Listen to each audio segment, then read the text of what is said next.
Your toddler is crying. Maybe they're upset about a toy that broke, frustrated that they can't do something, or sad because playtime ended. Your response is immediate and comes from deep love. You rush to reassure them. You explain why they don't need to feel that way. You offer solutions. You try to make the feeling go away as quickly as possible. This feels like good parenting. It feels like protecting your child from unnecessary suffering.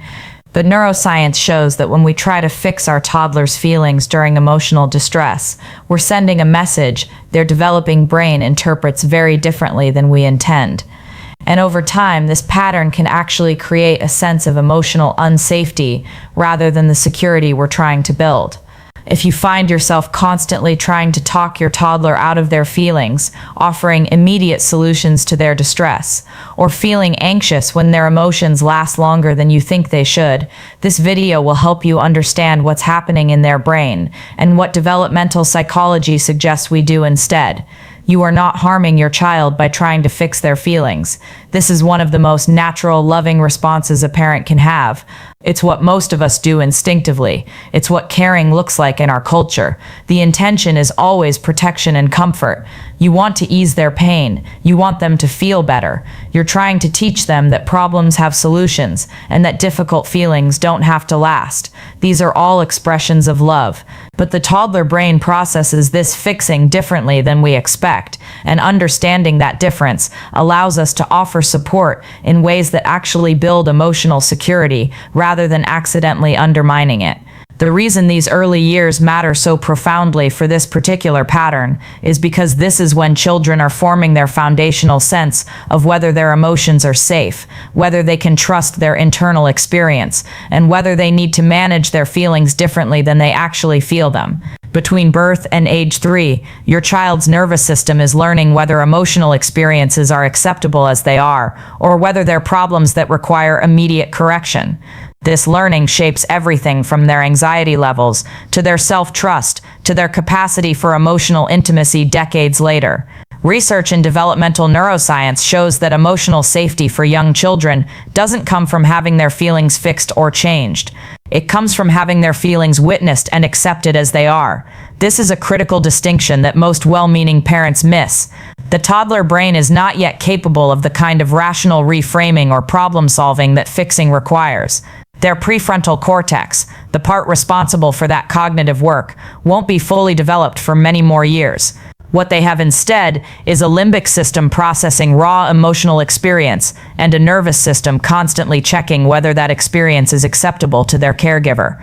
When we jump in to fix, explain, or solve during emotional distress, we're inadvertently communicating that the feeling as it exists is wrong, that it needs to be different, that the child's internal experience is problematic. The developing brain interprets this pattern as, my feelings as I experience them are not okay. Something about my emotional reality needs to be corrected.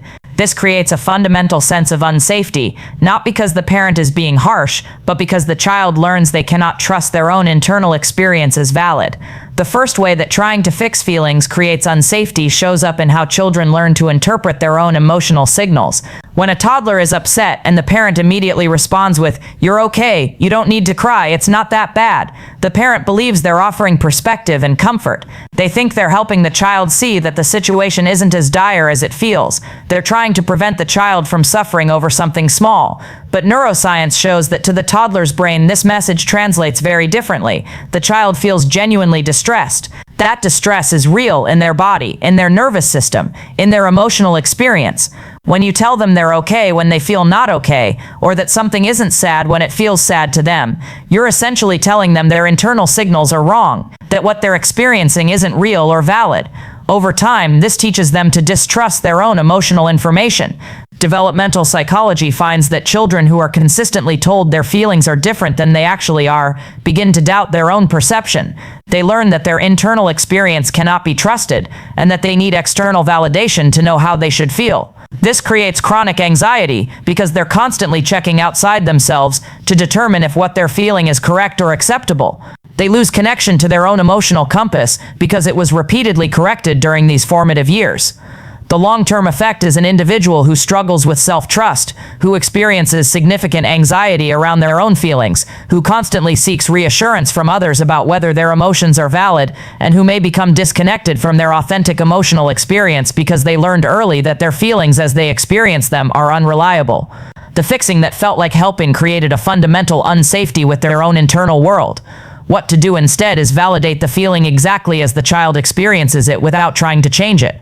When your toddler is upset, you can say something simple like, "You're really sad about that," or "You're feeling frustrated right now." You're not agreeing that the situation is objectively terrible. You're confirming that their feeling is real and acceptable.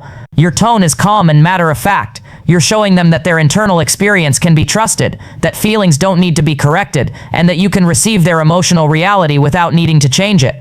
This teaches them that their emotions are safe information, not problems to be fixed. The second pattern appears in how parents try to explain away emotions.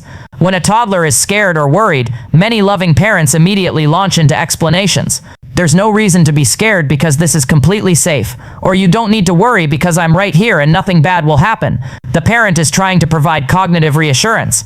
They think that if the child understands the situation better, the feeling will resolve.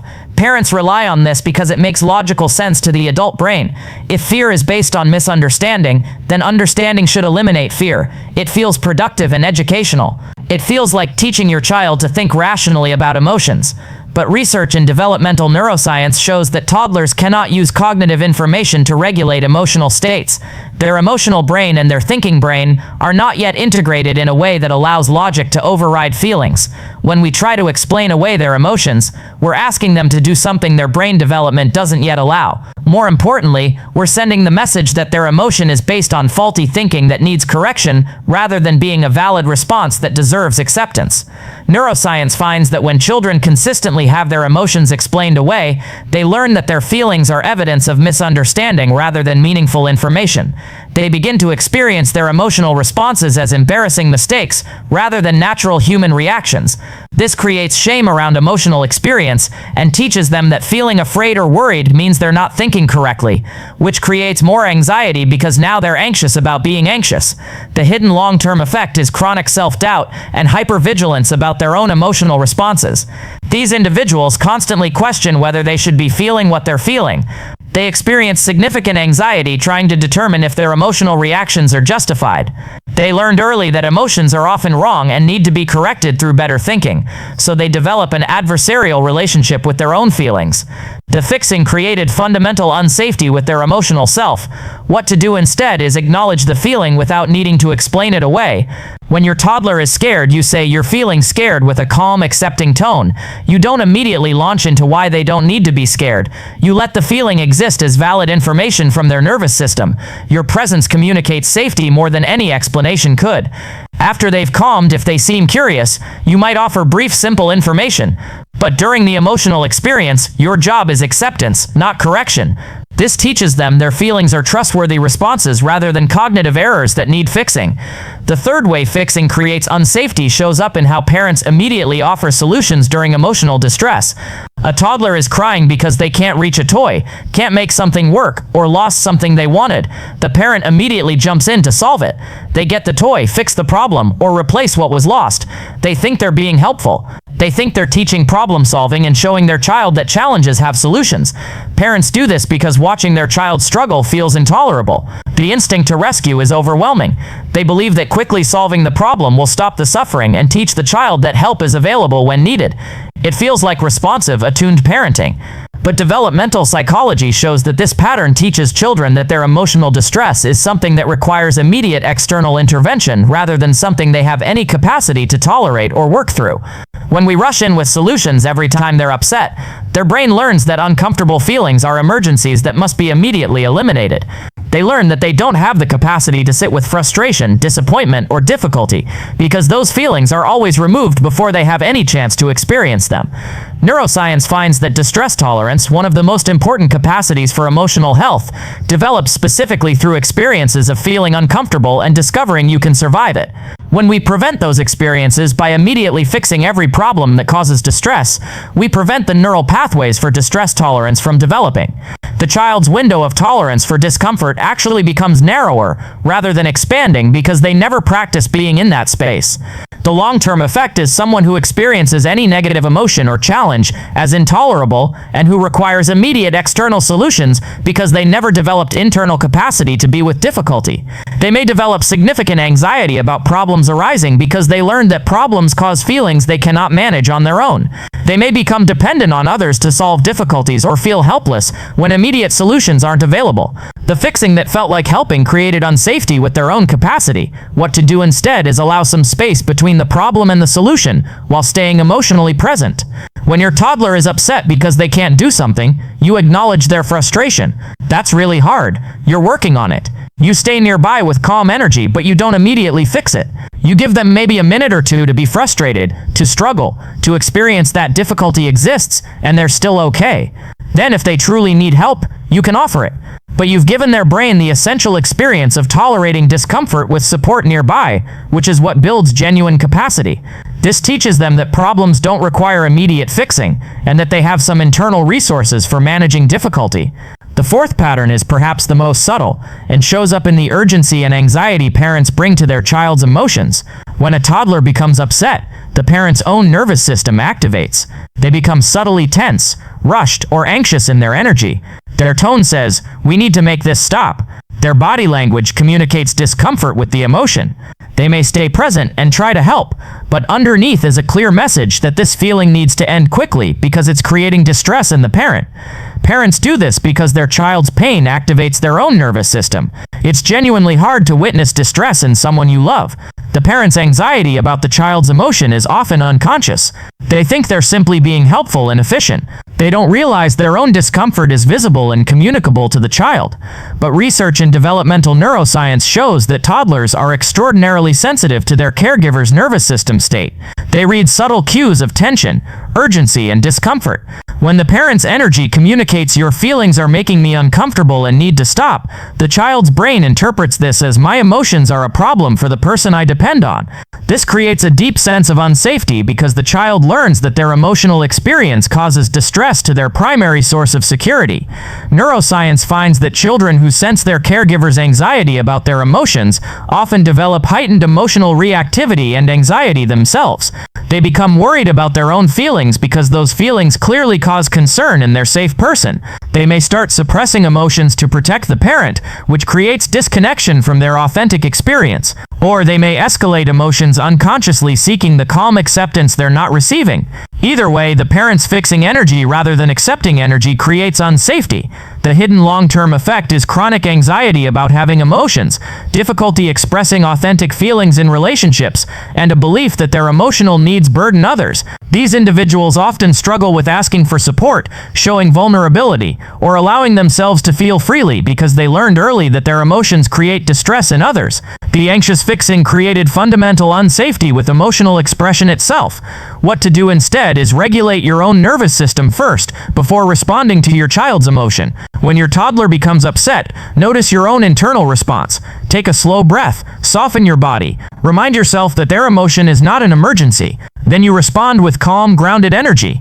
Your tone is steady and unhurried. Your presence communicates, "I can be with you in this feeling for as long as it takes." You're not trying to make it stop. You're simply being present while it moves through. This teaches them that emotions are safe, that their feelings don't create problems for you, and that they can experience the full range of emotional life without threatening their security. Here's what actually builds emotional safety in the developing brain. It's not having feelings fixed, explained away, or quickly solved. It's having feelings witnessed and accepted exactly as they are in the moment. It's experiencing a calm, regulated presence that doesn't need the emotion to change or end. It's learning through repeated experience that all feelings are acceptable, that emotional distress doesn't require immediate correction, and that the child's internal experience can be trusted as valid information rather than problematic perception that needs fixing. The timing of when you offer help or solutions matters enormously. Support during the emotion looks like calm presence, validation, and acceptance. Fixing Fixing comes later, after the emotion has been felt and acknowledged, and only if it's actually needed. Many times, once the feeling has been allowed to exist without fixing, the child naturally moves forward on their own without needing external solutions. But when we lead with fixing, we prevent the emotion from being experienced, which prevents the development of emotional capacity and safety. This doesn't mean you never help your child solve problems or offer perspective. It means you understand the sequence. First, the feeling is acknowledged and accepted. Then, after the emotional intensity has passed and the child feels received, you can offer help if it's truly needed. The brain gets what it needs from that initial acceptance. The fixing, if it happens at all, comes later and serves a different purpose. Your instinct to fix your toddler's feelings comes from profound love. Your desire to eliminate their suffering is not wrong, but understanding how the developing brain actually builds emotional security allows us to support in ways that create genuine safety rather than accidentally undermining it. Your toddler doesn't need you to fix their feelings. They need you to accept their feelings. They need to learn that their internal experience is trustworthy, that emotions don't need to be corrected, and that they have the capacity to feel difficult things with your steady presence nearby. This is harder than fixing, because it requires you to sit with their distress without immediately trying to change it. It requires you to tolerate your own discomfort at witnessing their pain. It requires you to trust that emotional experience itself is not dangerous, and that your child's capacity develops through being with feelings, not by having them fixed or removed. You will not do this perfectly. You will jump in to fix sometimes when acceptance would have served them better. You will try to explain away feelings or offer solutions too quickly. Every parent does. What matters is that you understand the principle and move toward acceptance more often than fixing. That your child experiences more often than not that their feelings as they exist are acceptable, trustworthy, and safe to experience with you present. If this changes how you think about supporting your toddler's emotions, consider sharing it with another parent who might be caught in the same fixing pattern. And stay here for more calm, science-based guidance on building genuine emotional security in the developing brain.